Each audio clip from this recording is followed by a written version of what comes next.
Commander Kira Voss had been staring at the same tactical display for 3 hours, watching absolutely nothing happen in the most heavily fortified system in the Terran Empire. The Nexus defense grid hummed around her like a mechanical lullaby, its quantum anchors maintaining their perfect lock on local reality.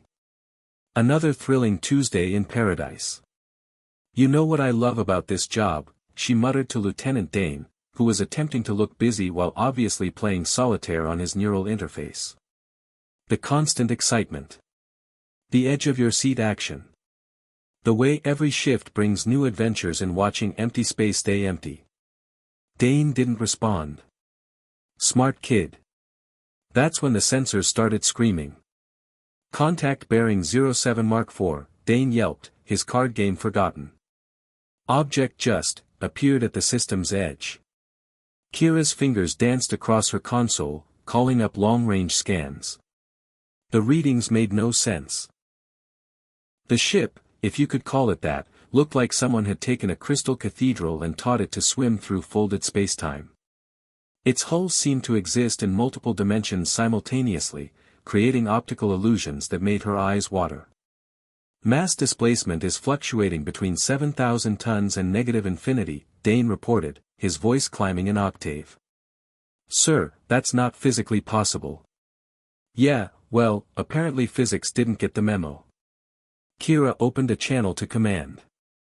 "Admiral Thorne, we have a situation." The Admiral's weathered face materialized on her display, already frowning. "Define situation, Commander." "Unknown vessel, sir.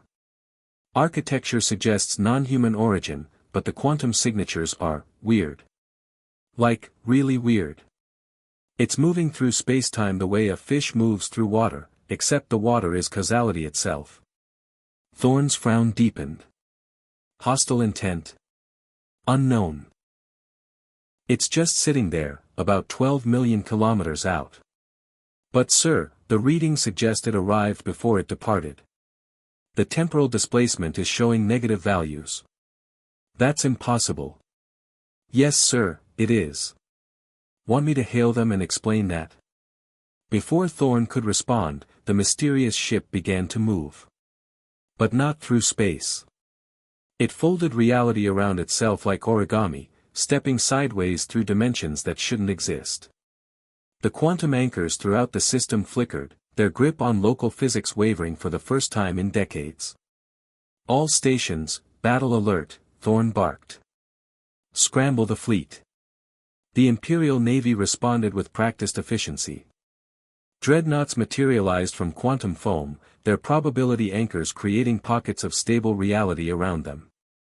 Fighters swarmed from carrier bays, their pilots linking minds through neural mesh networks. The unknown ship stopped moving. For 17 seconds, the entire Nexus system held its breath. Two fleets faced each other across the void, one representing the pinnacle of Imperial military technology, the other defying every law of physics the Empire held sacred. Then the ship simply vanished. Not destroyed, not jumping to hyperspace, not cloaking. It ceased to exist as if it had never been there at all. "Sensor sweep," Kira ordered, but she already knew what they'd find. Nothing. No debris, no energy signatures, no quantum echoes.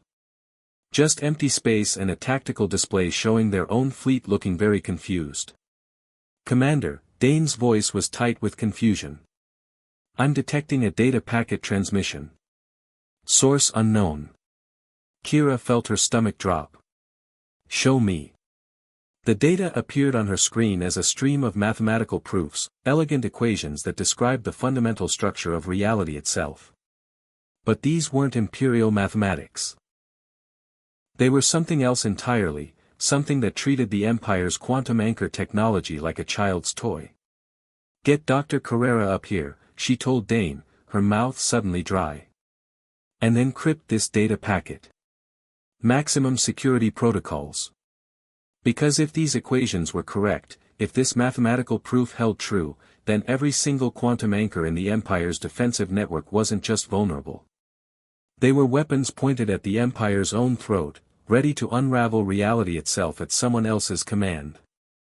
The unknown ship hadn't attacked them. It had demonstrated something far more terrifying. It had shown them that their entire understanding of the universe was fundamentally, catastrophically wrong. And somewhere in the dark between the stars, someone was laughing. Dar. Enzo Carrera arrived on the bridge looking like he'd been dragged through a wormhole backwards, his usually pristine lab coat wrinkled and his neural interface flickering with barely contained excitement. Or terror. With Enzo, it was often hard to tell the difference. "You called me up here to look at impossible math," he asked, settling into the analysis station with the enthusiasm of a kid opening birthday presents. "Please tell me it's the kind that makes reality cry." Kira gestured to the encrypted data stream. "See for yourself. And try not to break the universe while you're at it." Enzo's eyes went wide as the equations cascaded across his display. His fingers traced patterns in the air, his augmented reality interface painting probability curves and dimensional matrices around him like a mad conductor directing an orchestra of chaos. "Oh, this is beautiful," he whispered. "And absolutely terrifying. Kira, these aren't alien equations. These are human mathematical principles, but evolved. Like, centuries of evolution compressed into something that makes our current physics look like finger painting. Human." Admiral Thorne's voice cut through the bridge chatter. "That's impossible. No human colony has this level of dimensional mathematics." Enzo laughed, but it wasn't a happy sound. "That's because officially, no human colony with this capability exists. But look at this." He highlighted a section of code that made Kira's head hurt just looking at it. "This is a signature algorithm. Every quantum anchor system has one, like a fingerprint. And this one." He paused, running the analysis again. "This one belongs to the Kepler Colonial Collective." The bridge went silent except for the hum of life support systems. "The Kepler Collective was disbanded in 2387, Thorne said slowly. Administrative reorganization. Those colonies were folded into the greater Terran territories." "Were they?"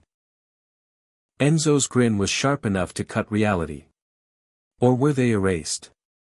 Because according to these equations, our beloved quantum anchors don't just lock reality into stable configurations.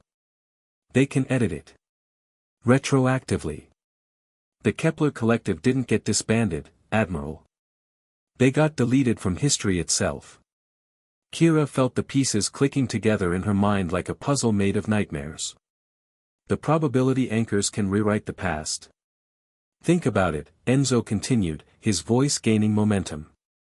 "Why do we have the most stable, predictable, orderly empire in human history? Because any time something inconvenient happens, any time a colony rebels or develops technology that threatens the status quo, we just edit them out. Make it so they never existed in the first place." "That's a hell of an accusation, Doctor," Thorne warned.